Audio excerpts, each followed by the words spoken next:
sometimes I'm wearing it and I'm walking down the street and somebody calls out, Maka Li Wan. And then I say, oh, I'm famous, people know me. And then I suddenly realize, oh, it's the hat. It's the hat. My name is Mark Levine. I'm an American. I came to China to teach English. This was in 2005. Next August will be 20 years.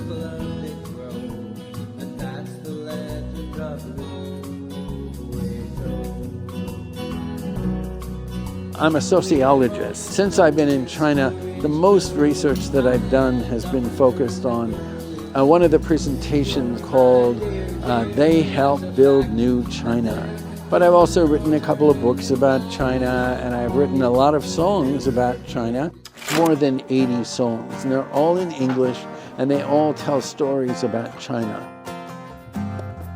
Oh, the People's Republic of China is the place I want to be.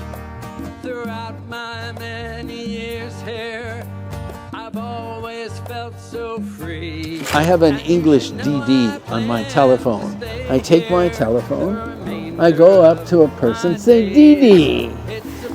And maybe they speak English, but maybe they don't speak English.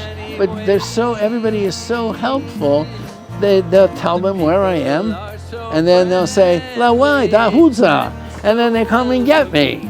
So it's just a matter of finding a way to overcome the problems.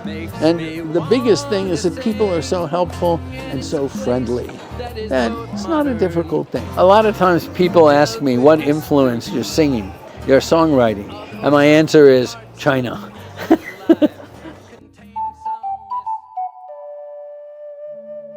I traveled in 31 provinces and municipalities and autonomous regions.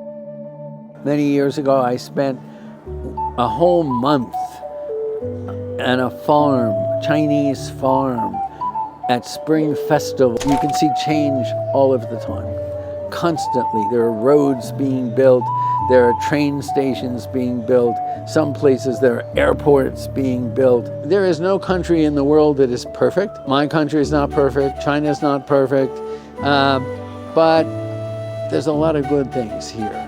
And part of what happens is when there are problems in China, and China does a better job than some countries, China says, we need to fix that. So I think that's a very important thing, because it's not just, well, that's their problem, they got to deal with that. No, it's our problem.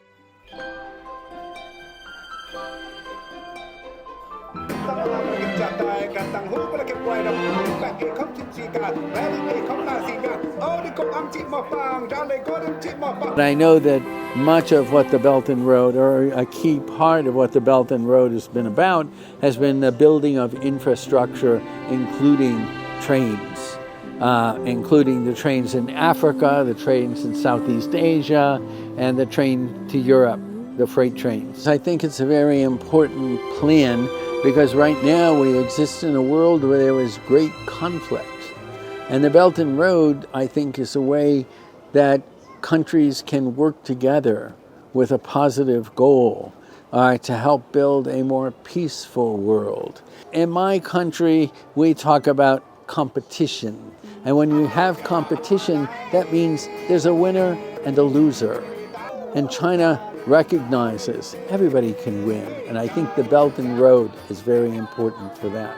So I've written some about the Belt and Road. I've given various presentations about the Belt and Road. I've talked about different areas where it's been helpful and so on. It's not just, part of it is the communication, but also part of it is the cooperation and people working, not just talking together, but working together to improve the lives of people.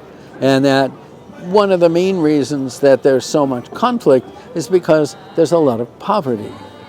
And if we reduced and eliminated poverty, then people would be able to get along better.